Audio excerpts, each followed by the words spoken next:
مفيش بني ادم بيحصل له حاجه من سبيل الصدفه. مفيش حاجه اسمها صدفه في الحياه، ولكن هي كل حاجه متوقفه عليك انت. اختياراتك يا مدمره حياتك يا مصلحه حياتك. ان مفيش حاجه اسمها نصيب، كل حاجه من اختياراتك. محدش ضربك على ايدك وقال لك اتجوزي الشخص ده.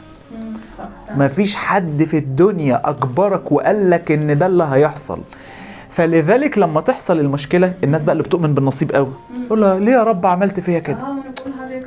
على فكره ثانيه واحده، مش ربنا اللي عمل فيك، انت اللي اخترت. ربنا بيديك الاختيار. إنا هديناه السبيل إما شاكرا وإما كفورا فمن شاء فليؤمن ومن شاء فليكفر. اختيارات كلها اهي. فربنا يعني الجميل ان ربنا بيديك حرية الاختيار. اختار زي ما انت عايز، زي ما انت عايز. اشكال والوان البنات قدامك اهي، اختار يلا. فانت تيجي تختار اختيار منيل شبهك بالظبط، ولما يختار غلط يقول لك ليه يا رب عملت فيها كده؟ والناس بقى تقعد تأنب، معلش بقى نصيبك كده، اخبط دماغك في الحيط. ما هو نصيبك كده، ما هي نصيبك كده، اخبطي دماغك في اقرب حيطه. لذلك تلاقي ربنا يجي يقول ايه؟ ان الله لا يظلم الناس شيئا ولكن الناس انفسهم يظلمون. فما تقوليش نصيب عشان ما ازعلش منك. نصيب دي شماعه بنعلق عليها خيبتنا والله. صح. ايه، وننسب لربنا ان انت السبب في اللي احنا فيه ده.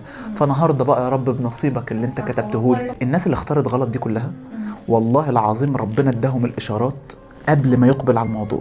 مفيش بني ادم بيخش اي حاجه، شغل، جواز، خطوبه، علاقه، اي حاجه الا وربنا يديك الاشارات قبلها. تلاقي فيديو طلع لك، تلاقي شخص قابلك في حياتك عنده نفس المشكله، يحصل وفاه وراها وفاه وراها وفاه.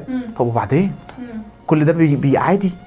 تمام، يحصل مشاكل كتير جدا جدا جدا، والناس تبتدي تنصحك يا ابني هو انت وشك ايه اللي حصل له كده؟ ده انت كنت قبل ما تخش العلاقه دي كنت ما شاء الله زي القمر. ما كل دي اشارات ورسائل ربنا بيوريها لك، ناقص ان ربنا ينزلك بالسما بنفسه، وده عمره ما هيحصل. تمام، فنبقى بقى عارفين ان الاشارات قبل كل حاجه. وارتقي ايه تانية تلاقي ربنا يقول فيها ايه؟ والله العظيم وما ظلمناهم ولكن كانوا انفسهم يظلمون. ربنا ما ظلمش حد عشان تيجي تقول لي النصيب دي.